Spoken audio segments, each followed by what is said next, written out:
Now to golf pro Phil Mickelson. He's facing backlash over the comments he made supporting a Saudi-backed golf tour.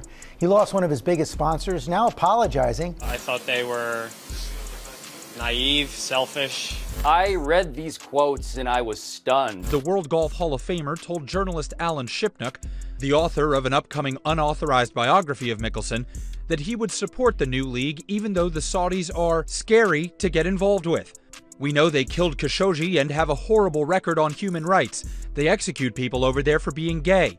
Knowing this, why would I even consider it? Because this is a once-in-a-lifetime opportunity to reshape how the PGA Tour operates. I'm not sure I even want it to succeed, but just the idea of it is allowing us to get things done with the PGA Tour. Egotistical, ignorant, a lot of words to describe that. He's basically saying, I'm incredibly amoral and I'm greedy, and when you mix those two together, you get immorality, where I'm overlooking a homicidal authoritarian theocracy because they're going to give me a lot of money. The quotes here are insane. He acknowledges very explicitly what the Saudi government has done, and he says, after all of it, but this is our only chance to reshape the PGA?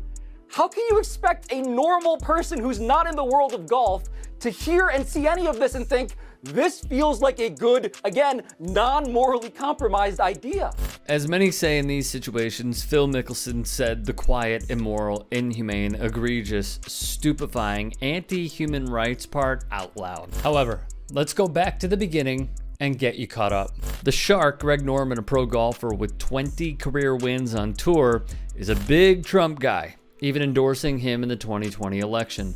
Norman was tapped by none other than the powerful Mohammed bin Salman and the Kingdom of Saudi Arabia to spearhead an upstart golf league that was, in short, to compete with the PGA Tour and to be used by the players as leverage.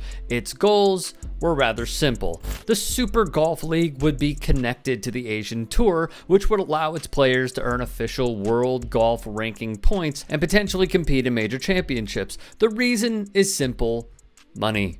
From the start, for Mickelson and all the players who agreed to sign or were interested enough to listen, the figures were too big to ignore. It comes down to this, one touring pro said in 1968, which still rings true: we run all the risks, so why should we have a bunch of armchair club pros telling us we can't play a $200,000 golf tournament? It's all a matter of common sense. Thus, Phil Mickelson pivoted to attacking the PGA Tour, calling it a dictatorship while bowing down to a literal one in the Middle East.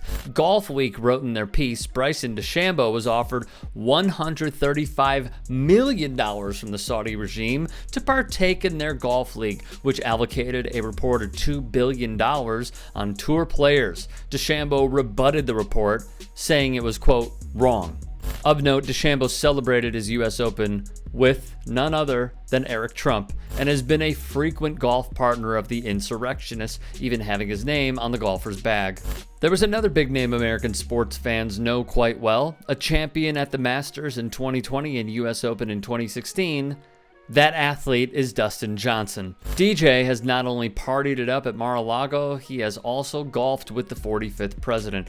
Likely not coming as a shock to any, the Saudi Golf League has a more than willing partner to host their events. The former U.S. president, who is the poster child for blatant corruption out in the open, is angling to host events at his golf courses for the controversial Saudi Golf League, according to 3 people familiar with the matter, potentially handing Trump a lucrative business partnership with an oppressive regime he defended as president. Alas, Mickelson admitted to using the Saudi Golf League as leverage. He admitted to overlooking a treacherous human rights record and the killing of a dissenting journalist to enrich himself. MBS and the Saudi regime's vision is rather simple. It's sports washing, a practice of investing or hosting sporting events in a bid to obscure the kingdom's poor human rights record and tout itself as a new leading global venue for tourism and events. Basically, they have done this with Vince McMahon and the WWE,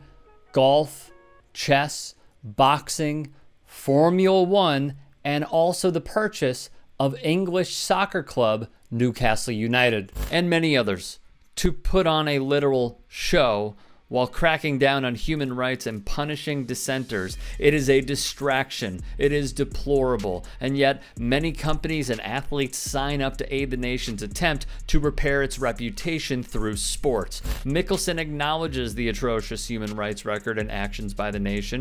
He has the awareness to know that it's fundamentally wrong to participate in a sports washing campaign, but hey, it's a great opportunity. It's everything that's normally left unsaid or ignored when it comes to holding sporting events in Saudi Arabia. In taking the Crown Prince's money, it firmly establishes that to Mickelson, the end justifies the means, no matter the cost. Phil, in an attempt to save face, then blamed the journalist Alan Shipnuck, who responded. This proposed Saudi Golf League has been a divisive issue on the PGA Tour, although many of the biggest stars have pledged their allegiance to the PGA Tour. As for Mickelson and his remarks to Shipnuck, Shipnuck tweeted that Mickelson's contention that his comments were taken out of context and without his consent were, quote, completely false. Many, including ex-tour players Brandel Chambly, blasted Mickelson's apology, analyzing and tearing it down